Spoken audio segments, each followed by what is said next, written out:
Hey y'all, welcome to today's video. In today's video, I'll be doing a 2024 election prediction between Youngkin and Joe Biden. I have the safe states labeled. Getting started with Biden's likely states: Colorado, New Mexico, Illinois, Maine's first, Connecticut, Rhode Island, New Jersey. In Delaware, Youngkin gets Alaska, Texas, Florida, North Carolina, Wisconsin, Iowa, and Ohio and Maine second. In Colorado, I think that Biden struggles with white liberal voters, but not like horribly, and I think that he struggles with Hispanic and Latino voters. Youngkin does pretty well in the suburbs, pretty well with white rural vote. New Mexico, Biden struggles with Hispanic and Latino voters, struggles with oil workers. Delaware, it was likely in 2016. I think it's probably fairly similar thing with New Jersey and Connecticut. I think Rhode Island can definitely be grouped in with like these nearly likely states in this region. Nebraska's first, or Nebraska, Maine's first. I think that Biden struggles with white rural college educated voters. Illinois, I just kind of blanked for a second. Illinois, I think Biden really struggles in Chicago. Alaska, I think that we're probably going to see more and more Native American voters turning out and shifting it to the left. I don't know if Biden's a great candidate for Native American voters. I think that Youngkin is pretty strong with oil workers, though. And Biden would really struggle with oil workers. Texas, I think that Youngkin's pretty strong with white rural voters. Biden's going to struggle with the black vote, struggle in the suburbs, struggle with Hispanic and Latino voters. Youngkin's going to do pretty well in the suburbs. Florida, I think that Biden struggles with Hispanic and Latino voters. I think that Youngkin is fairly strong with older white voters and with suburbanites.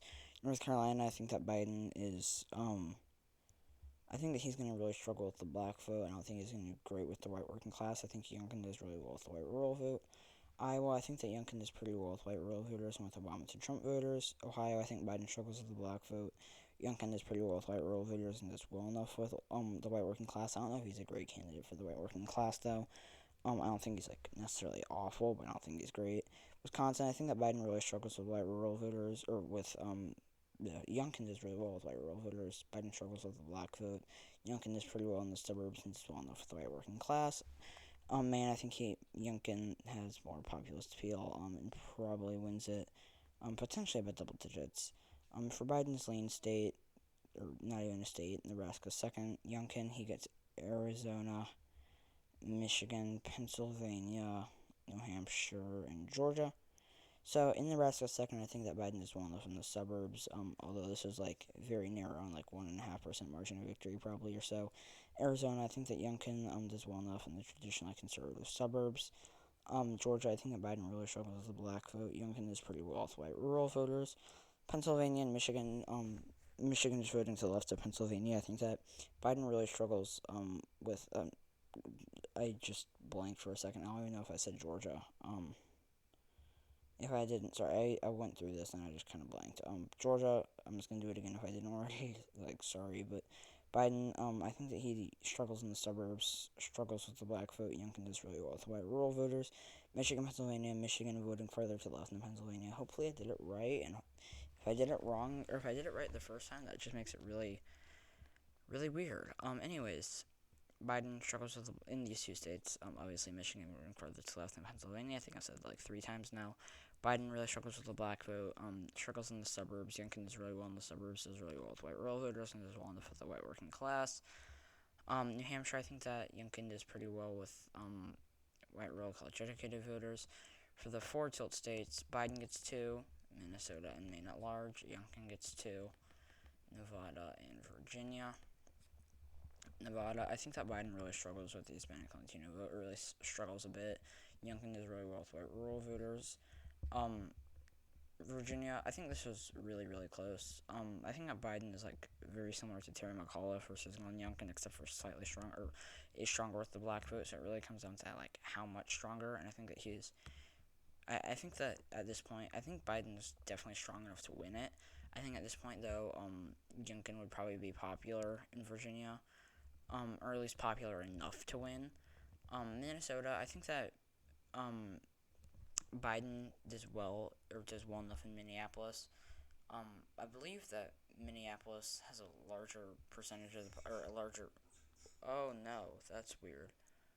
A tree just scraped against my window. Minneapolis, I think, has like a larger percentages, or I think like in terms of like racial demographics, there's a larger percentage of white voters in Minneapolis. I think a lot of these white liberal voters in Minneapolis are more stagnant in terms of turnout. I think that if there were a candidate for the Democrats that's strong with white liberal voters, like why am I blanking on Democratic candidates? Somebody random. Um, Tammy Baldwin, why not? Actually, she's not like really really strong. And she's strong enough. Someone who's strong with white liberal voters, as opposed to someone who's weak with white liberal voters, like unpopular Joe Biden. I don't think there would be a huge drop off as opposed to someone who's strong with the black vote, like Raphael Warnock, versus somebody who's weak with the black vote, like Joe Manchin. I think there's like a serious drop off. And I think that would help Biden to keep it because I think that either way, or not either way, I think that he does well enough with white liberal voters. And I think that like if Biden's really really popular, he's probably gonna do really really well with the black vote.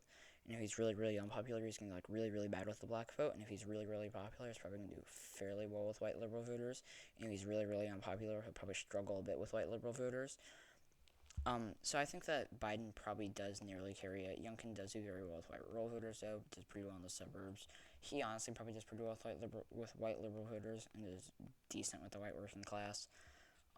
Man at large, I think that I think that Youngkin does really, really well with white rural college educated voters. I think Biden still nearly carries it though. So yeah, thank you guys so much for watching this video. If you enjoyed it, please leave a like below. Stay tuned for my next video. Subscribe to my channel. Subscribe to my channel if you haven't already. Please comment your suggestions down below, and I hope to see you all in my next video. Bye.